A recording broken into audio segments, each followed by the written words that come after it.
In response to U.S. strikes on its nuclear facilities, Tehran has vowed to protect itself, with reports suggesting that the Iranian parliament has backed a plan to shut down the Strait of Hormuz. And joining us now to help us unpack the implications of the U.S. airstrike on Iran is former National Security Advisor Clarita. Carlos, thank you so much for being with us. Hi, good morning.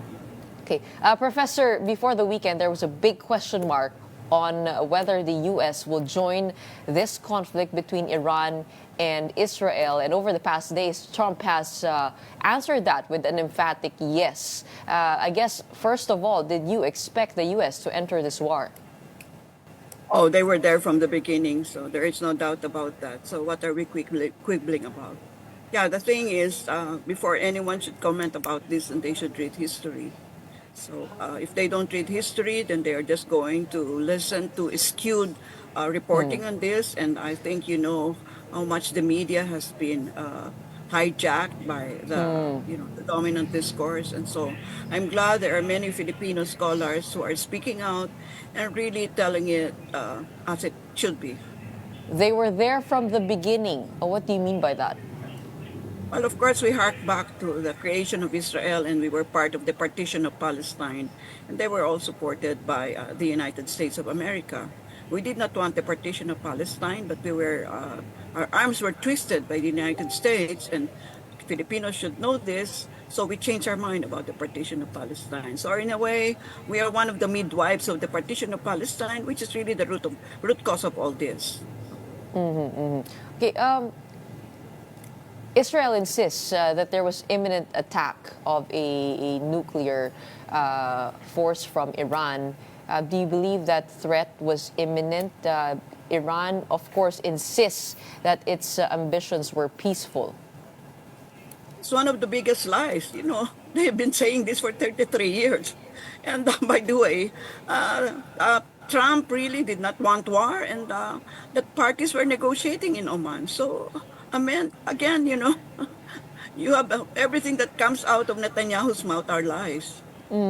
Trump didn't want war. Do you believe he was That dragged was his into campaign. this? That was his campaign speech. Oo. You Yeah, listen to totoo his naman campaign po. speeches. Yeah.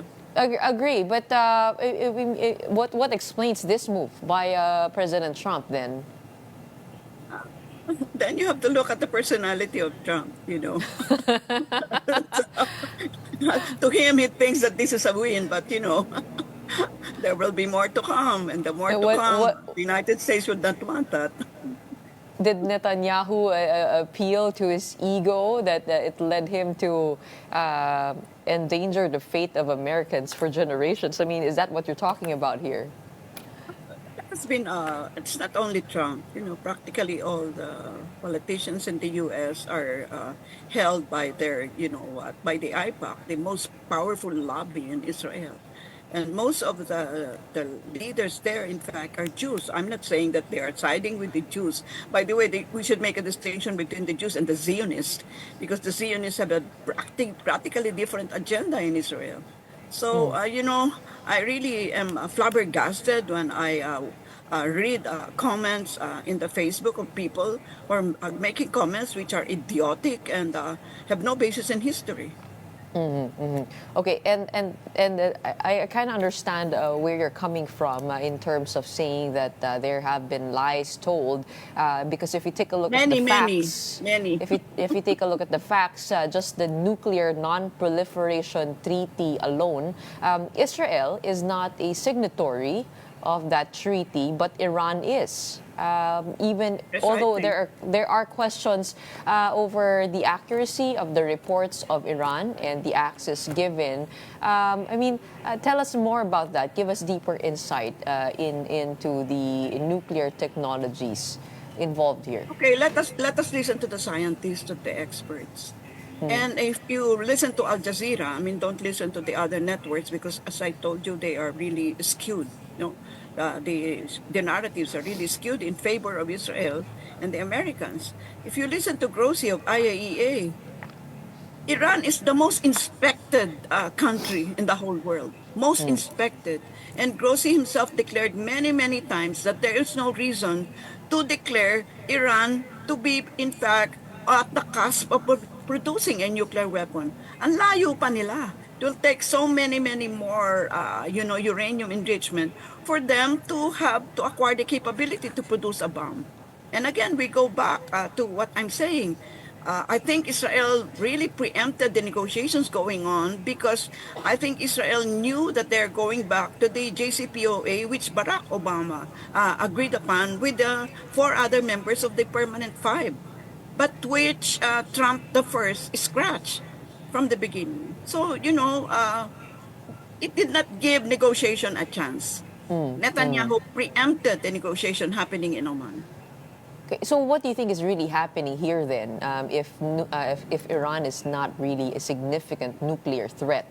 I mean, is it the vulnerability of the regime of Iran? Again, we go back to a little bit of history. In 1953, they had a democratically elected government, Mohammad Mossadegh. And the sin of Mossadegh is he nationalized the oil industry because the British were exploiting all the oil industry and the Iranian people were poor. He nationalized it. What did they do? The combined CIA and the intel of Britain overthrew him. Whom did they place there?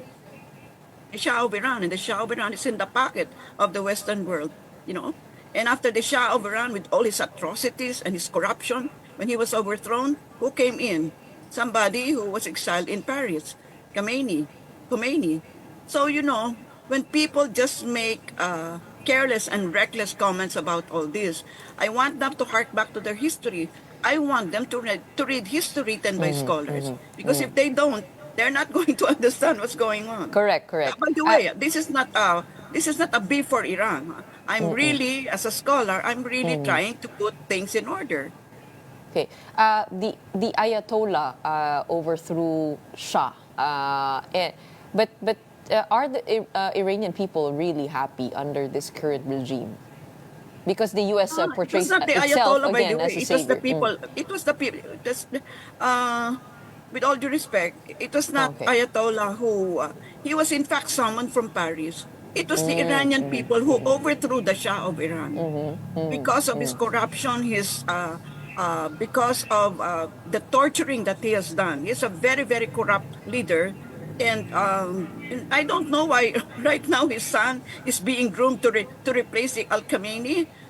Wow, excuse me. Do they know their history?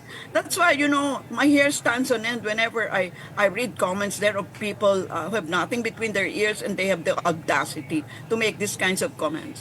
Please read your history before opening your mouth or even remarking. Okay, so do you believe that they just saw a window here for a regime change? Yeah, I mean, can you imagine the audacity of one country asking another to overthrow their leaders? It will be the Iranian people who will decide if they want to overthrow their religious leader. It will be the Iranians. And by the way, from another perspective, Iran is one of the most advanced civilizations, even predates China. The cradle of civilization, remember the Tigris, Euphrates, etc., Iraq. So, I hope if and when a war really explodes in our faces there, that they're going to preserve the cultural heritage of Iran. But that's just the problem. Many in Washington, D.C. do not read. And if they read the wrong literature. Please read literature written by scholars, because scholars will look at the documents, will tell you what really had taken place, and will give you a better perspective on what is going on. Right now, I think the parliament had voted that they would like their supreme leader, Al-Khamenei, to make a decision to close the Strait of Hormuz. If I were Khamenei, I will show to Trump and Netanyahu that I'm a bigger person and will not close the Strait of Hormuz, because the Strait of Hormuz will punish the rest of us, because I don't know what percentage it is, I think it's 20%, goes through that narrow strait. But remember, Oman is also part of that strait. So, the shipping can also pass through Oman's waters. But that said, I want Iran really to be the bigger state here, to be the bigger person here, and to forgive Netanyahu and Trump for not knowing their history, and not escalate the war further. And speaking of the Strait of Hormuz, the Iran parliament has greenlit the plan to close that strait, which tama po kayo, no? It holds 20% of the world's oil and gas trade. What are the other slew of options in terms of responding here for Iran? Of course, if you take a look at Western media, they would say that it is possible to see a terrorist strike from Iran. They have labeled it as Yeah. a terrorist strike possibility. But if trying to be more balanced here, what are the slew of options for Iran at this point? Is it too late to get back to the diplomatic table? Is it a show of force that you think Iran will have here as the next step? We have a multiple choice here. Either the conflict encapsulates and therefore the other big powers, China, Russia, will not come in, and because they know the implication of that, grave really for the rest of the world, a nuclear confrontation. Number two would be, after Iran has shown Netanyahu that, he cannot do this reckless acts and he should be punished, and I think they're being duly punished, at least the Zionists in Israel. And number three, you are correct, go back to the negotiating table. But I think when international law is quickly being violated, then I don't know what moral authority the U.S. has to talk about to talk about the rule of law. I mean, they keep on saying even the South China Sea, etc., then let the rule of law prevail, etc. But they're the first ones to violate it. So, are you talking from so many sides of your mouth? So we, the spectators, we are watching this because if the rule of law is openly violated, then where are we? Are we going to be governed by chaos? Dog eat dog? I'm sure we don't want that. What can the world do at this point to help de-escalate the conflict there? And I guess the question in everyone's minds is, will this or could this lead to World War III? To me right now, the limited I know, which you also know, I don't think it will spill over into a third world war because, I think the high temperature will be lowered and there will be some tempered guidance all around. But I think, yes, there is still an option to go back to the negotiating table. But now I think Iran will have a stronger hand. And by the way, ironically, what they have telegraphed to Iran is that they are practically incentivizing it to produce nuclear weapons. Because they're saying you are not touching North Korea, you are not touching India, you are not touching Pakistan, rogue states which you consider them. Why? Because they are now members of the nuclear club. I mean, that's the real politic of this all. All right, I guess we'll see in the coming days the response of Iran to the attacks of the United States. In the meantime, maraming salamat po for weighing in and sharing your thoughts with us. We have former National Security Advisor Clarita Carlos.